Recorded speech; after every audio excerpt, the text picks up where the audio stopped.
Bonjour, bonsoir à tous, c'est Antoine Alassanubis pour une nouvelle vidéo d'après-match. Racing Club de Lens Olympique Lyonnais, 3 semaines de vacances.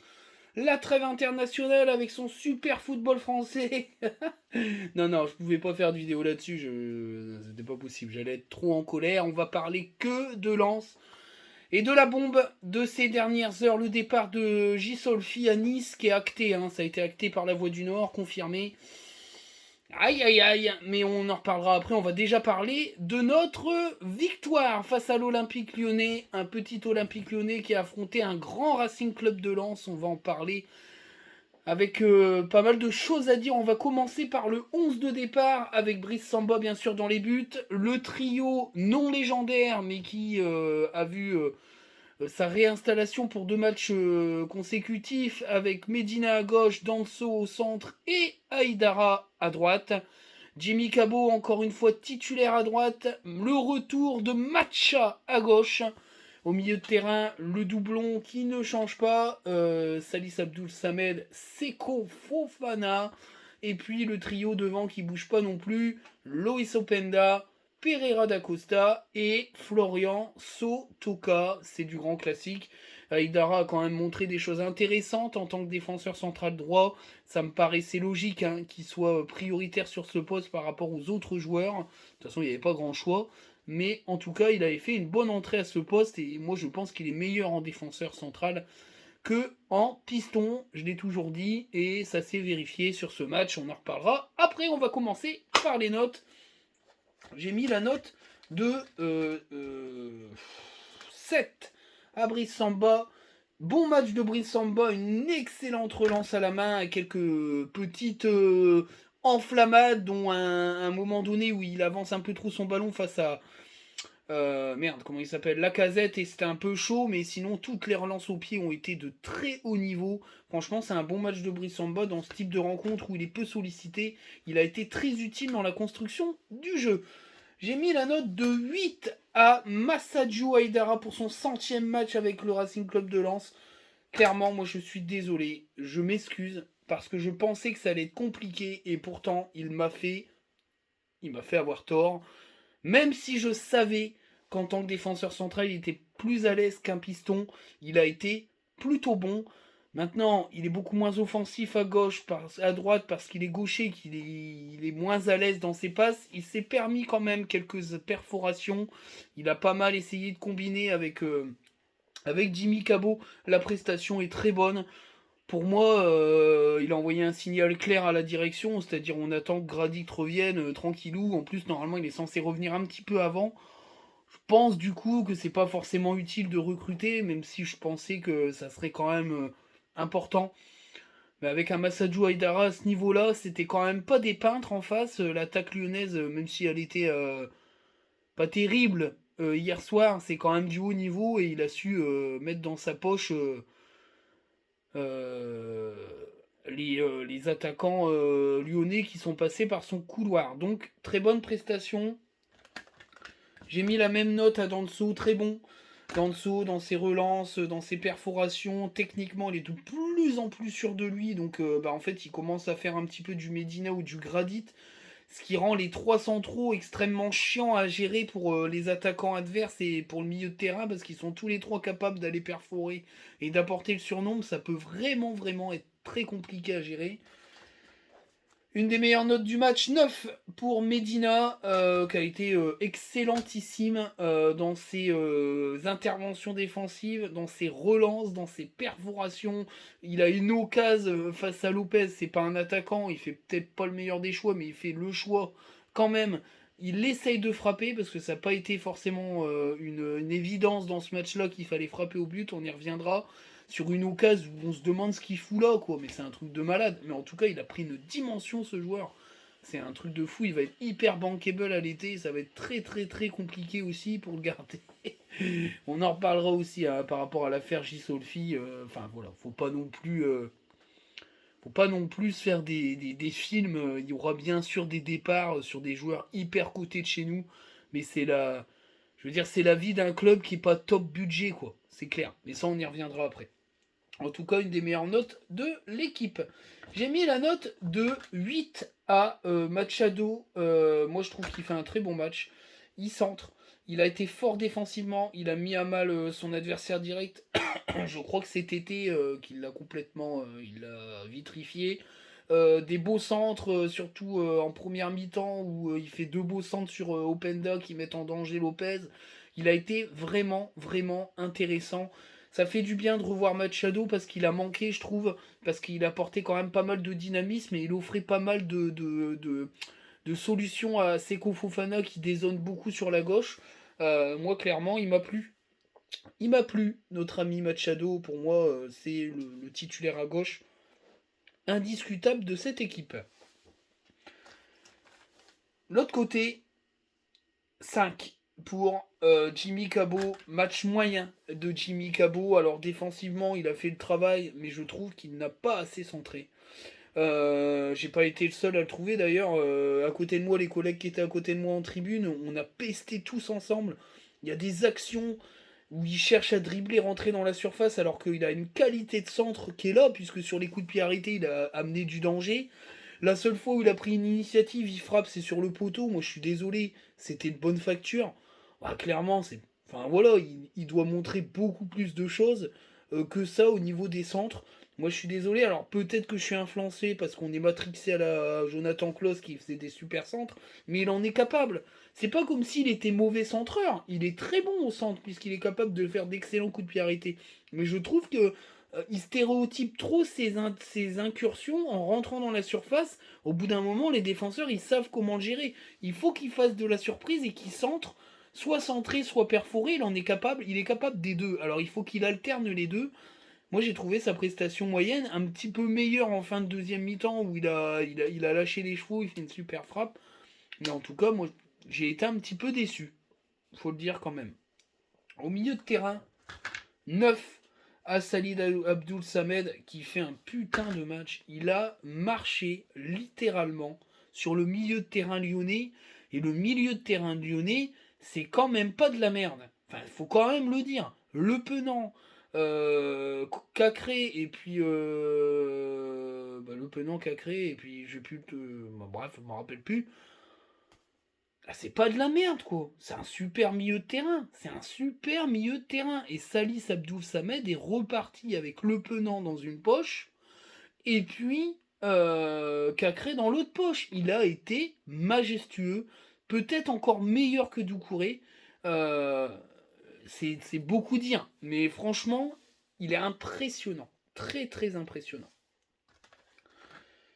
J'ai mis la note de 5 à Seko Fofana.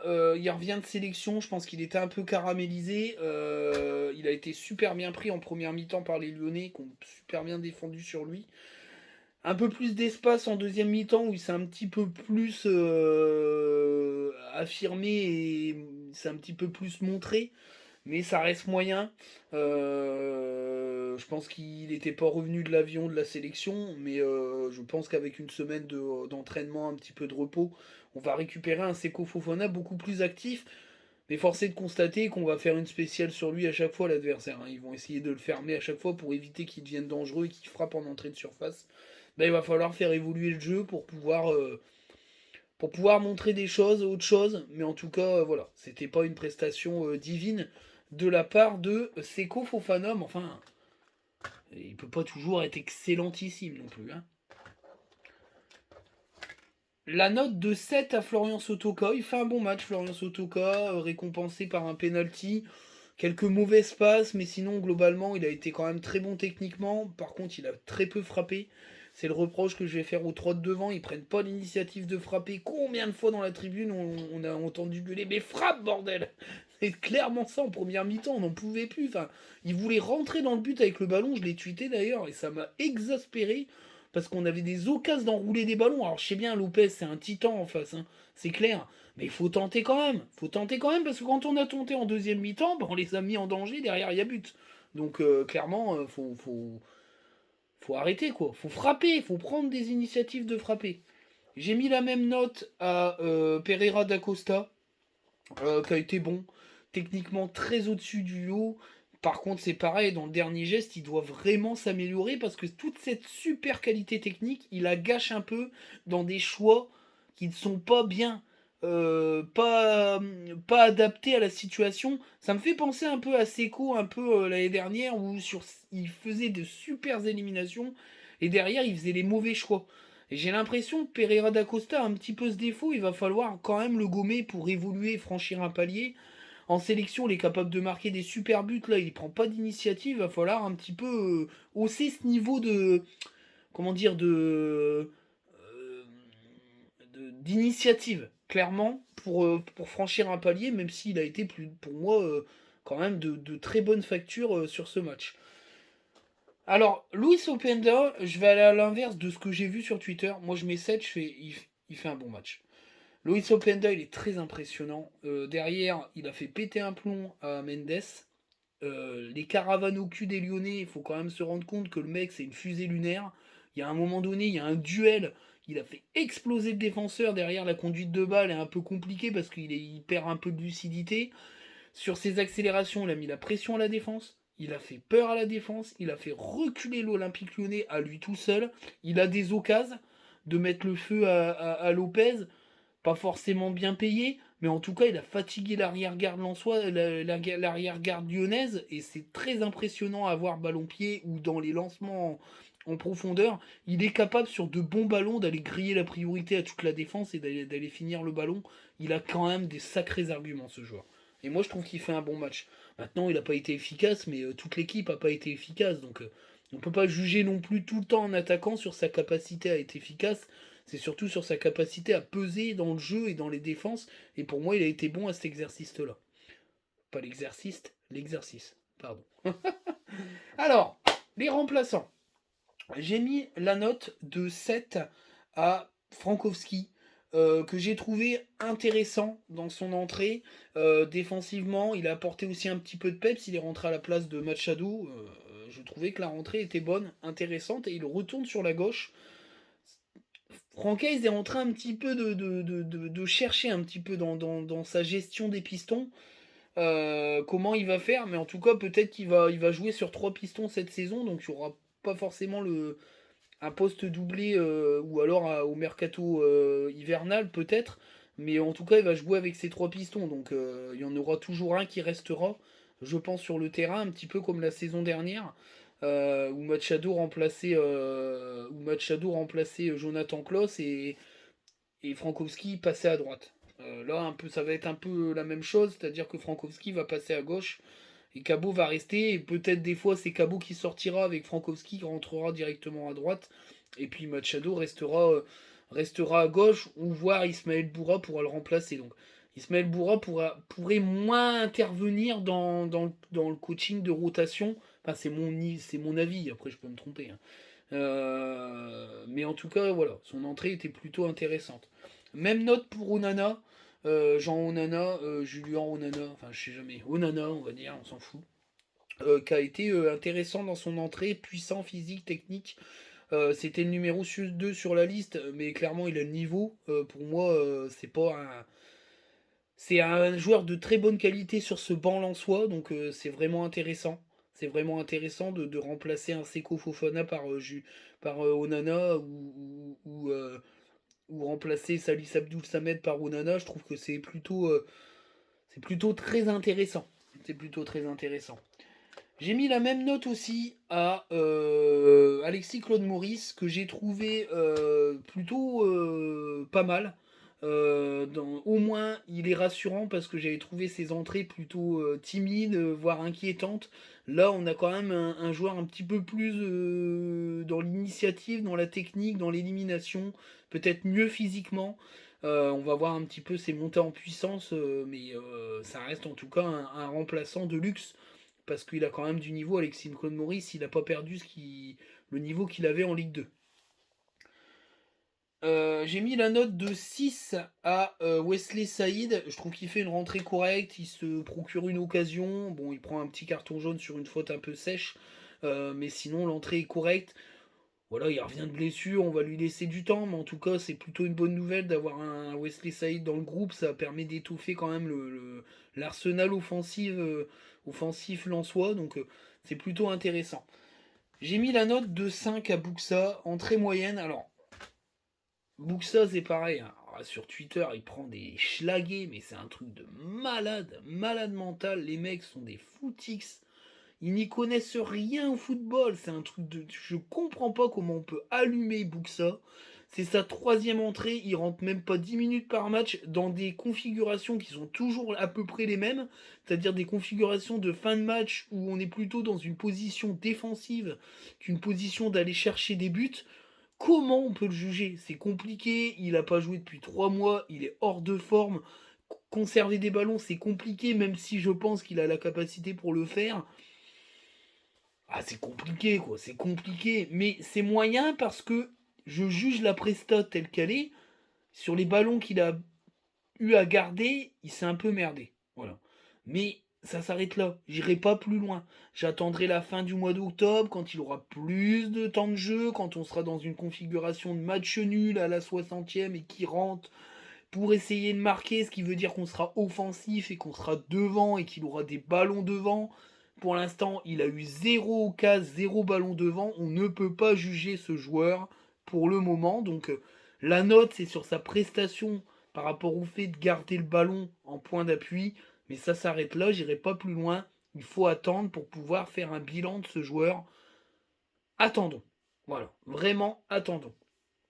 La note de 8 à Francaise, qui a été très bon, hein, parce que le coaching a été bon, il a créé les choses, l'équipe était bonne, le plan de jeu efficace. Enfin, franchement, il y avait vraiment tout ce qu'il fallait. Francaise, c'est God of the technique. Franchement, c'est vraiment quelque chose de plaisant. Hop, attendez, je disparais. Hop, et je réapparais. Pardon, excusez-moi. En plus, c'est important parce que c'est pour la suite. Alors, on continue. J'ai mis la note de 3 à Lyon. Bah, c'était mauvais Lyon. Hein. Franchement, Peter Bosz, il va sauter. L'équipe est mauvaise. Ça jouait pas bien. Ils ont joué avec la peur au ventre. Ils se sont fait dominer. Enfin, c'est un très mauvais Lyon. Pardon. C'est surtout un Lyon qui revient sur le plancher des vaches, en fait. C'est-à-dire que la période lyonnaise, où Lyon était un titan de Ligue 1, est terminée. Lyon est devenu après un prétendant au podium. Et maintenant, Lyon n'est plus qu'une équipe de Ligue 1. Voilà. Moi, je le dis clairement, aujourd'hui, les objectifs de Lyon, ils sont pas réalisables en l'état. Même s'ils ont recruté d'excellents joueurs, il n'y a pas ce qu'il faut. Il y a une énorme pression, une énorme chape de plomb d'un public qui oublie totalement que le club n'est plus le club des années 2000.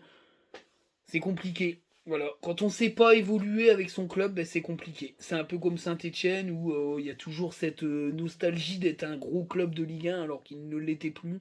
Et ben, ça fait très mal aux dents et Lyon, ça pourrait leur faire très mal aux dents. Ben, j'ai mis la même note au public lensois, à l'ambiance en général, pas au public lensois. 3, ben, c'était mauvais. Hein. Alors c'est mauvais pourquoi? Parce que la Marek était à chier. C'est mauvais parce que comme la Marek est à chier, il y a des contre-champs en Delacour et en Tranin qui sont pourraves, parce qu'ils n'ont pas l'habitude, clairement, faut le dire. Mais c'est aussi nul à chier parce que les capots sont pourris, quoi.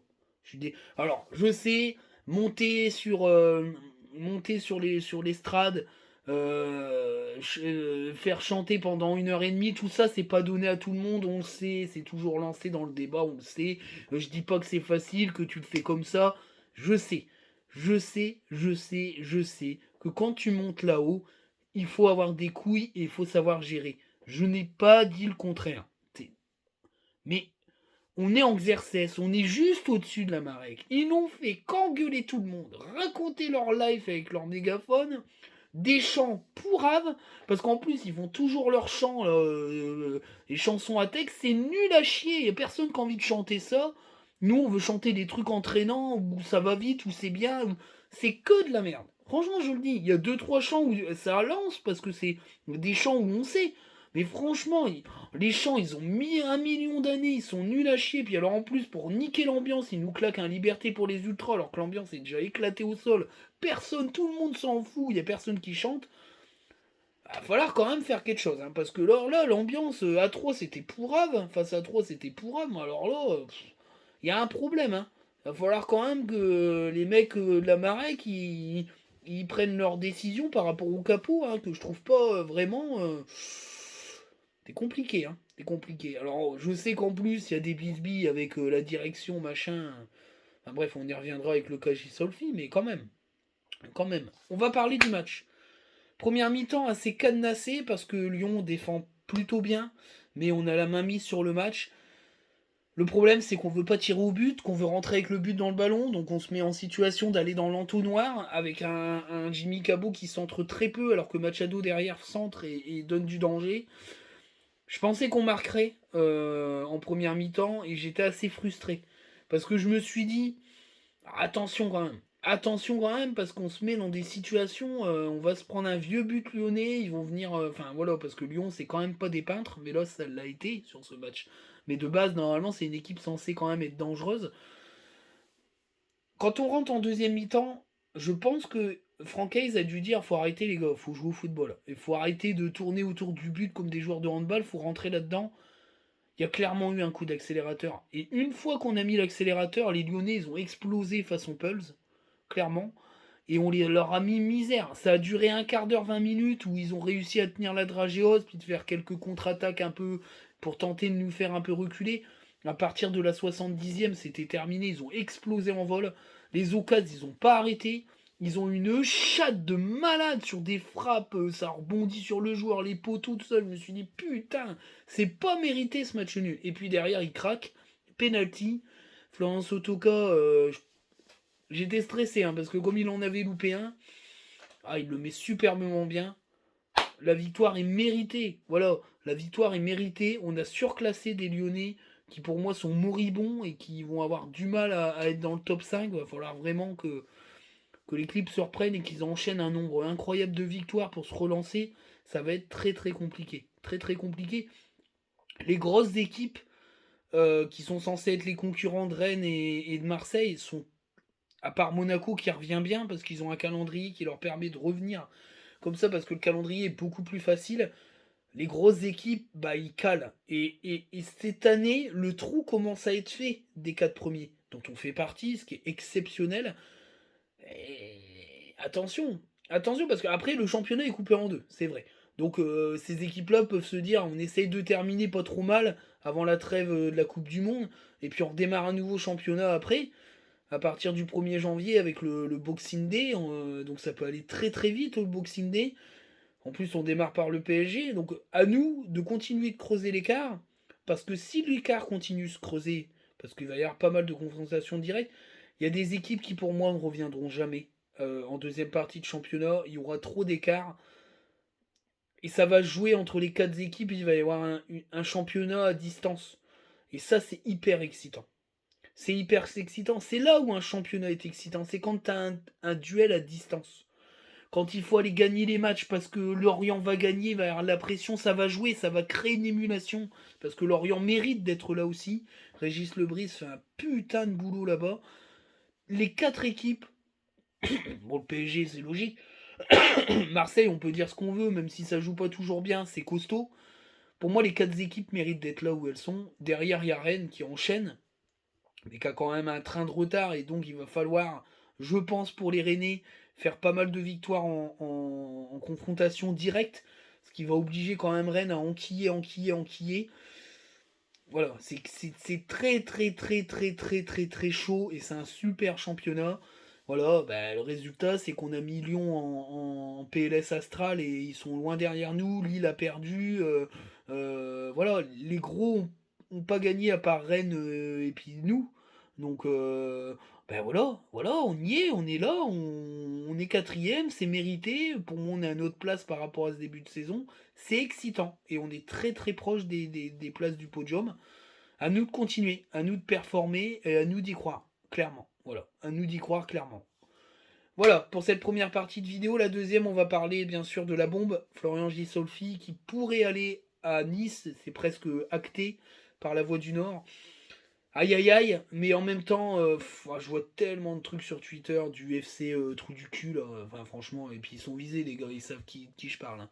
Ce FC trou du cul là qui chie à longueur de tournée sur Joseph Augourlian et qui aujourd'hui encore une fois crache sur la gueule du président parce qu'il considère que c'est qu'une histoire de pognon, que Joseph Augourlian n'en a rien à foutre de voir partir Gisolfi. Gisolfi il est en CDI, le mec il s'en va comme il veut. C'est Ineos, il y a du pognon à crever, c'est une équipe qui a un objectif Ligue des Champions, c'est beaucoup plus haut que nous, c'est clair. C'est clair, il n'y a rien à dire. Le mec part maintenant, parce qu'il faut préparer le mercato estival. Voilà, il va y avoir une sacrée lessive. Le seul truc qui fait peur, clairement, c'est qu'il pourrait repartir dans sa valise avec pas mal de joueurs de notre club. Maintenant, je pense que Lens va pas les vendre une bouchée de pain. Donc je veux te dire, s'ils vont les chercher chez nous, il va falloir qu'ils alignent le pognon. Hein. Il va falloir qu'il aligne le pognon. Mais c'est ce qui me fait peur. Et principalement Francaise. Parce que si Nice vient à se qualifier en Ligue des Champions, avec Gisolfi, ça va être compliqué. Mais pour moi, Francaise ne va pas rester 2 ans de plus. Il va peut-être encore faire une saison si on est européen, mais après il va s'en aller parce qu'il va aller chercher la Ligue des Champions et qu'on n'est pas taillé pour la Ligue des Champions, à moins que l'actionnaire minoritaire arrive très vite et puis nous claque des millions d'euros pour recruter du lourd, mais on fait clairement pas le poids du top 3, clairement. C'est clair. Donc voilà. Maintenant, est-ce que le départ de Gisolfi, bon, apparemment, c'est un départ personnel. C'est pas lié à l'arrivée d'un nouvel actionnaire qui voudrait installer des hommes. Maintenant, je pense que le club est suffisamment intelligent et professionnel pour le remplacer. Il y aura peut-être une promotion en interne, peut-être, ou alors l'arrivée d'un homme fort. Moi, je mettrais mon cœur sur Enzo Djebali. Clairement, l'ancien directeur sportif de Reims, qui pour moi a fait des sacrées perles là-bas. Alors que Reims, il n'y a pas forcément une attractivité particulière. Un mec comme Djebali à Lens, avec l'attractivité du club, il y a moyen de faire des sacrés trucs. Et en plus, ça serait marrant parce qu'il y aura un peu d'exotisme dans le mercato. Avec peut-être l'arrivée de joueurs japonais ou plus de joueurs de l'Est, enfin de l'Est des Balkans, qu'on n'a pas vu depuis un moment. Voilà, il a une sacrée patte, Djebali. Maintenant, je pense que Pouille, Francaise et Joseph Augourlian, ils vont savoir recruter quelqu'un et prendre sa place. Voilà, maintenant, le FC pessimiste qui chie sur la gueule à longueur de journée de la direction parce qu'ils ont toujours pas digéré que les abrutis qui ont été voulu aller se battre avec les Lillois ont été sanctionnés IDS. Voilà. Mais comme je le dis, c'est le point noir de ce club. C'est-à-dire cette partie de la communauté qui pense que le club leur appartient, que Joseph Augourlian est une merde parce qu'il a du pognon, parce qu'il y a un peu de politique aussi là-dedans. Hein. C'est des gens qui détestent le pognon, qui ont participé, pour moi, je le dis clairement, à la déchéance du club quand ils ont sucé la bite de Jersey Mertel quand il était en mode game over et qu'ils ont voulu prendre le pouvoir au club parce que le mec était complètement à l'ouest. Ils lui ont craché sur la gueule quand il a dégagé, que le Crédit Agricole l'a dégagé. Ils l'ont ressucé quand il est arrivé avec Moustachov. Ils l'ont recraché, ils lui ont chié à la gueule quand il est parti avec l'histoire de Moustachov. Voilà, cette communauté-là, c'est le point noir du club. Et Joseph Augourlian le sait. Il a clairement fait comprendre que ces gens-là devaient arrêter, que le club c'était lui, et que eux n'avaient aucun pouvoir décisionnaire. Et à chaque fois qu'il y a une. Voilà, quand Francaise va partir, c'est pareil, ils vont chier à la gueule de la direction. Mais en veux-tu, en voilà. Alors ce qui va me faire rire, c'est voir la gueule de l'actionnaire minoritaire. Parce que on le sait. On le sait, Joseph Augourlian restera pas président ad vitam aeternam du club, on le sait. Donc il faut profiter de ce qu'il fait pour le club. Il va revendre. Maintenant, je pense que le mec est suffisamment amoureux du club pour pas le vendre à un type Textor ou ces genres de merde américaine qui vont emprunter à des machins pour acheter le club. Non, non, lui il va vendre à une entité qui aura le pognon, qui va claquer du pognon pour racheter le club et mettre du pognon pour construire un gros club. Mais ils vont pleurer ces gars-là. Parce que là, on sera plus dans l'esprit du club lensois. Mais ça, j'en ai rien à foutre. Moi, j'adore mon club. Je veux qu'il performe. Les valeurs vont pas disparaître parce que le club, il est tel qu'il est. Que si tu l'achètes et que tu vas dans le sens contraire du club, ben, t'es mort. Et le mec qui vient acheter le Racing Club de Lens, il sait ce qu'il achète. Joseph Ougourlian, il a su ce qu'il achetait. Clairement, il sait très bien ce que c'est que le club. Donc il sait très bien, mandaté via la banque Lazare, il sait très bien que le gars, l'entité, l'entreprise, le milliardaire, ce que vous voulez qui va venir, bah, il va être briefé. C'est vous achetez ça, c'est le packaging. Vous voulez en faire autre chose, ça va exploser. Donc faut arrêter. Voilà. Mais c'est parce que ça me fait penser à une frange des supporters de Manchester United qui ont voulu créer un vieux club à la con là parce qu'ils étaient pas contents de l'évolution du club, même s'ils ont raison, parce que le club est en train de crever. Mais c'est complètement débile. Ben voilà. Après, s'ils sont pas contents du foot business, parce que c'est comme ça, et le foot business c'est comme ça, puis c'est tout, ils n'ont qu'à aller supporter un vieux club de la région minière et puis danser. De toute façon, ces mecs-là, cette communauté-là, ce sont des gens narcissiques. Ils en ont rien à foutre des performances du club, ils viennent pas pour voir le club, ils viennent pour se voir se masturber entre eux, de se voir danser et faire la teuf. Parce que c'est l'héritage de la Ligue 2 où il n'y avait pas de foot. Donc les amoureux du Racing Club de Lens et du football, bah, ils venaient plus au stade pour voir de la merde, ça sert à rien. D'accord. Mais eux, ils viennent, mais ils venaient pas pour voir les matchs, ils venaient pour s'enjailler. Et en fait, cet esprit-là, il est resté. Mais sauf qu'il a plus sa place. Parce qu'aujourd'hui, il y a un club, il y a un effet sport, il y a un effet foot. Et ces gens-là nuisent à tout ça parce qu'ils sont en colère, parce qu'ils n'arrivent plus à installer l'atmosphère qui est là. Et c'est pour ça que la Marek est un peu en rupture avec le stade, parce qu'il y a plein de gens qui ne sont pas en accord avec les propos de certains. Voilà, clairement. Et en plus, avec des capots éclatés au sol, ben, ça donne l'ambiance assez étrange du stade Boulard, alors que certains attribuent aux touristes qu'ils arrivent depuis l'arrivée en Ligue 1. Mais heureusement que le club attire de nouveaux supporters. On va quand même pas rester entre couilles, parce que c'est mieux. Voilà. Donc le FC l'élite qui va à Bourg-en-Bresse, parce qu'on entend toujours cet argument de merde, j'étais à Bourg-en-Bresse là. C'est, enfin voilà, lâcher la grappe à Joseph Ougourlian, la direction va trouver un remplaçant à Gisolfi, les dossiers sont déjà avancés, il va pas partir comme ça, je pense pas que c'est un enculé, il va finir les dossiers qui sont à finir, qui sont déjà bien avancés, et puis il va partir tranquillement, proprement. Maintenant c'est le business du football, le timing est pas si dégueulasse que ça parce que le mercato est terminé, et que on est parti pour le championnat et que c'est pas Gisolfi qui fait les entraînements et qui choisit les joueurs. Maintenant, les dossiers, il va les boucler avant de partir. Il part suffisamment tôt parce qu'il faut préparer une saison prochaine à Nice et qu'il a du boulot. Voilà, mais le prochain, celui qui remplacera Gisolfi, bah, il finalisera les dossiers et puis il aura peut-être des autres dossiers dans les mains pour compléter le truc. Voilà. Et moi, j'ai totale confiance en la direction et en Joseph Ougourlian pour l'avenir du club, soit l'avenir à court moyen terme, c'est-à-dire la saison, les ambitions de cette saison, etc., soit l'avenir à long terme du club, c'est-à-dire trouver l'actionnaire minoritaire qui ensuite rachètera le club. J'ai hâte de savoir. Voilà, j'ai hâte de savoir. Maintenant, la banque Lazare est quand même réputée pour faire un excellent travail de chasse d'actionnaires. Joseph Ougourlian a un cahier des charges extrêmement précis, il l'a dit. Donc voilà, pour moi, la personne qui va arriver, ça va donner. Ça va donner. Là-dessus, je vous dis à ciao, j'espère que la vidéo va vous plaire. À très bientôt pour une nouvelle vidéo. Dans une semaine, on va reprendre les bonnes habitudes, on va enchaîner les vidéos. Ciao les amis. Et je vous donne mon Twitter parce que tout le monde me le réclame, ils n'arrivent pas à aller dessus. Pourtant, elle est dans la bio. Hein. C'est Anubis002, Anubis, le tiré du 8, 002. C'est moi, Anubis002. Vous me trouverez sur Twitter. Pour ceux qui veulent me suivre sur Twitter, vous n'hésitez pas. Sinon, le lien est dans la chaîne. On ne peut pas cliquer dessus par les droits d'auteur de YouTube. Vous faites surligner, copier-coller, Twitter, et vous me trouvez. Et vous venez.